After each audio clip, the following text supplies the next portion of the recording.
For this video, I'd like to talk about the symmetry of functions. And specifically, I want to talk about even and odd functions. These are both very specific types of symmetries. And you can see I have these two functions graphed. And you might even be able to guess which one is the even graph and which one's the odd one. But this one here, y is equal to x squared, this is an even function. So let me make a little bit more room and then we can start writing down some notes. So this is an even function, and even functions have a very simple definition. They are symmetric about the y-axis. So if we take a look at our graph, what you can see is we essentially have a mirror image on either side of this line or this y-axis. So you would have the point 2, 4 here, but you would also have the point -2, 4.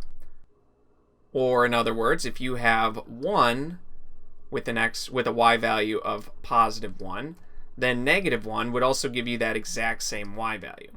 So that's one way to tell if it has even symmetry, is that for a given x value, you get a certain y value. But the opposite of that x value would have to give you the exact same y value. So that is the key property of even functions. But if we look over here at these odd functions, so we will call these odd. These are symmetric about the origin.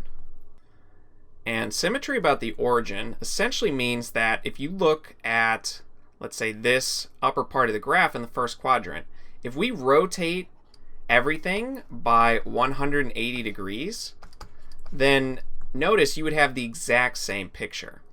So that is the key property of odd functions. They are symmetric about the origin here, or essentially about a rotation around the origin.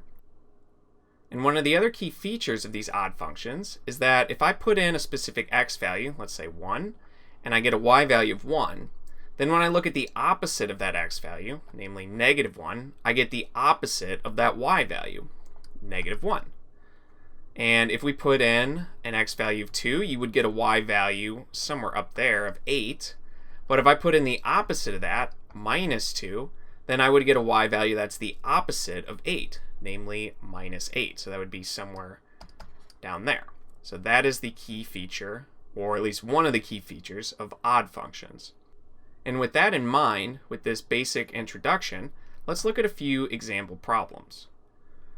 So here's one where we're given this table of this function f, and we're given different x values and different function values. So we need to determine, is this function even, odd, or is it neither? And remember that for even functions, if we pick a specific x value, let's say 1, and you get a specific y value, 2, then the opposite of that x value would give you the exact same y value. And since this is not 2, this is not an even function. But since when we put in the opposite of that x value and we got the opposite of our y value when we originally put in that x value of 1, this is an odd function. And if you graph this, this essentially looks very similar to the function up there. Though we want to keep in mind that this pattern has to be true for all the x values. So let's check when x is 2, we get a y value of 3. So when we check the opposite of this x value, -2, we should get the opposite of the y value, -3. And since we did, we can feel more confident that this is in fact an odd function. So now let's go look at a second example problem. And with this one, we're again going to do the same thing. We're going to look at a specific x value, let's say 2 here, so that gives us a y value of 3.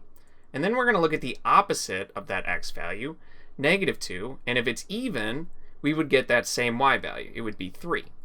And if it was odd, we would get the opposite of that y value, namely -3. But since we didn't get either of those, we can assume that it's neither even nor odd, so it has to be this third option here, neither. And let's do one final example using these tables. So again, we're going to pick a particular x value and look at its y value. So this x value of 2 gives a y value of 3. And then we're going to look at the opposite of that x value and look at what the y value is. And if it's the same y value, then that leads us to conclude that it's likely an even function. But if it was opposite y values, if this was a -3, then we would think that it's an odd function. But since it was the same y value, this gives us a clue that this might be an even function. The only thing is we now have to check the other point. So we'll check when x is 4, we get -2. So now we look at the opposite of that x value, -4, and we get the same y value. So since we got the same y values for opposite x values, we know that this is an even function.